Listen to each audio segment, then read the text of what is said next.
This is from GM Authority, and this was written by GM Authority staff. Okay. So, this is a little known Chevy Silverado Tahoe Suburban trick that disables DFM. Okay. So, I know you guys have heard of AFM, active fuel management. A lot of GM V6s or V8s. I think V6s have it too. With It'll disable some cylinders in order to save on fuel. But this is even newer than that. It's called DFM, Dynamic Fuel Management. I just learned about this. So I think we should do another video getting more in depth about this. But let's look at it right now. So, as GM Authority readers are likely aware, dynamic fuel management, GM's second generation cylinder deactivation technology that disables a vehicle's cylinders in the name of fuel economy, is commonly associated with V8 engine issues in the Silverado, Suburban, Tahoe, etc. So, although never officially confirmed by GM, DFM is most commonly associated with power loss, excessive oil loose usage, and damaged valve train components, among other issues. Those looking to disable DFM can opt for a device like the DFM module from Range Tech, but have those who don't have one can disable DFM using a little known trick. All right. So yeah, me and Dane and I did a video about the whole the whole controversy of disabling AFM, which is the older technology, but now DFM looks like there's something you can get to disable that. I haven't looked into that, but I don't like buying stuff to disable stuff that the OEM put in there. But anyway, so this is a trick to disable the new DFM system, and that is to use the paddle shifters to shift the vehicle's transmission into ninth gear, otherwise known as L9. This is the only gear where the engine control module or ECU disables DFM in stock vehicles. Plus, as a benefit, L9 also disables automatic start stop, which shuts off the vehicle's engine when it comes to a complete stop, such as a stoplight or stop sign. By comparison, every other forward gear from first to eighth, along with 10th speed, keeps DFM enabled. For instance, L10 has DFM active while keeping auto start stop off. All right, so they're saying they want you to shift. They're saying that you can shift it into ninth gear and that'll disable DFM. How are you supposed to stay in ninth gear all the time? I don't know. So he says if you don't want DFM, but you haven't had a chance to get a DFM defeat device, then driving an L9 is your only hope. What? That sounds insane. Let's see. So DFM succeeded AFM in GM cylinder deactivation technologies with the introduction of the 5.3 V8 L84 engine and the 6.2 liter V8 L87 engine. The DFM is capable of disabling as little as one cylinder or as many as seven. You can disable seven cylinders in an eight-cylinder engine? That sounds insane. Creating multiple operation patterns. By comparison, AFM is capable of shutting down only half of the engine cylinders or none at all, thereby having only two operation patterns. What the heck? This was introduced in the 2019 Silverado before making their way to the Tahoe and Suburban, starting with the 2021 model year. This is GM second generation Ecotec 3 engine family. What the heck? So how I don't know what they're how are you supposed to just drive it around in ninth gear and now it won't happen? That sounds insanity. Ugh, I'm not this comment is too long. I'm not reading all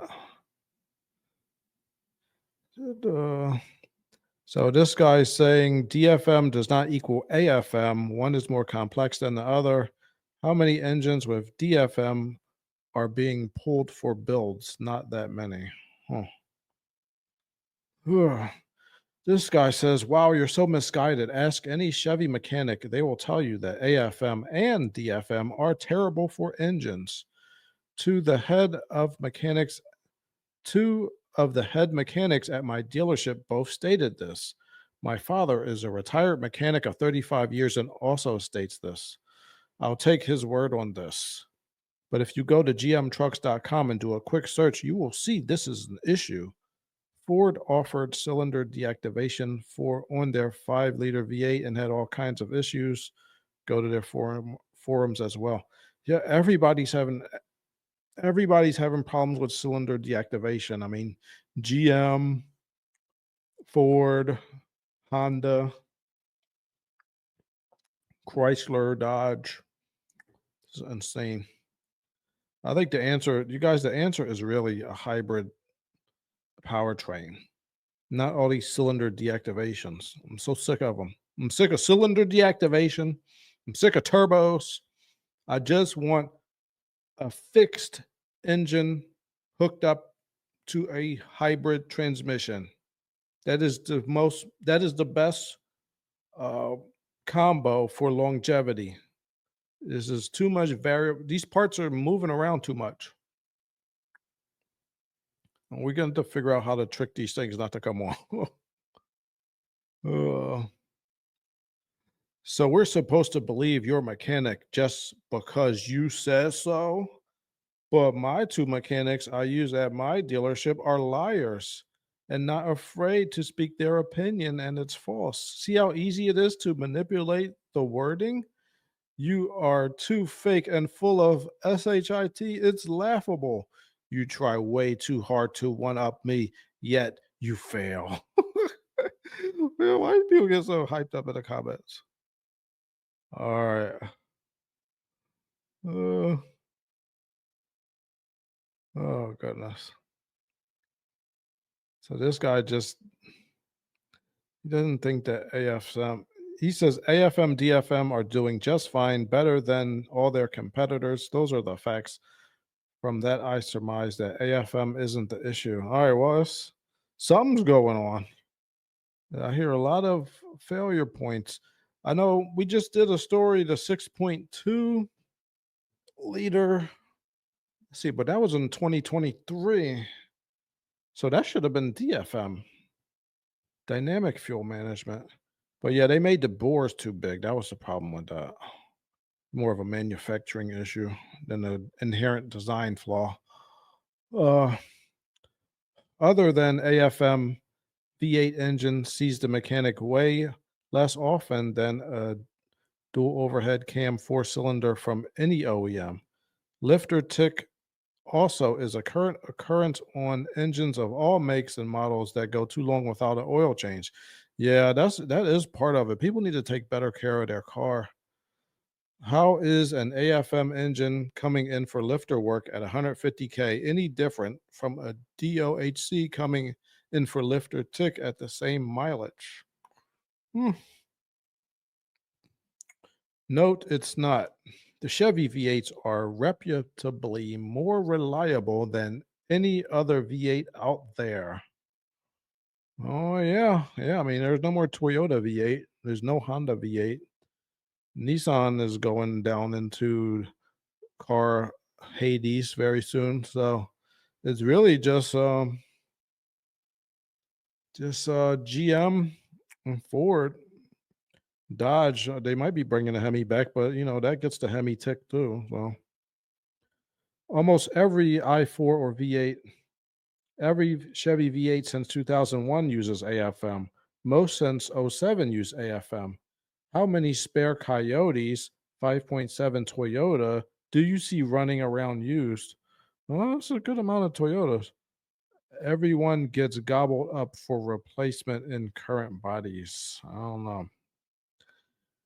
This guy says, hate to break it to you, but any small block V8 before 2007 and AFM lasted longer and didn't have lifter failures like '07 to 20 to 2025 models do. Doesn't take a rocket science to correlate the problem. That's just the facts. Yeah, I have to agree with that, man. AFM is rough. It's hard to make an engine do that. It's hard to make things variable where they used to be fixed. I mean, you just added more complexity and adding another failure point. Ugh, this guy says he is correct. Mechanics and forums really have messed up this engine with false statements. Leave the DFM, AFM alone. If you disable it, the oil passages will eventually gum up because no oil flow. The lifters collapse and cause big problems. The old tale that it was bad was because the owners didn't change their oil on time and the small passages would clog, causing problems. Now we have a new problem with people who disable. These engines are complex with lots of passages and need their oil changed every 3,000 miles. We have seen just as many failures with the AFM removed as kept. Really? All the users who just change their oil on time every 3 to 4,000 will make their engines last to 500K, but you need to change your oil. Huh. That is an interesting perspective, Zach. Hmm. Steve, perhaps you're employed in engine R&D for GM. Pity you, friend. Who are you talking to, Steve?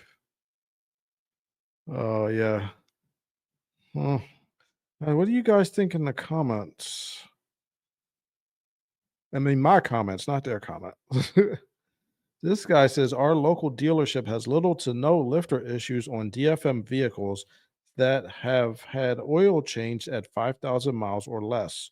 Stretching the oil changes drastically increases the chances of something happening.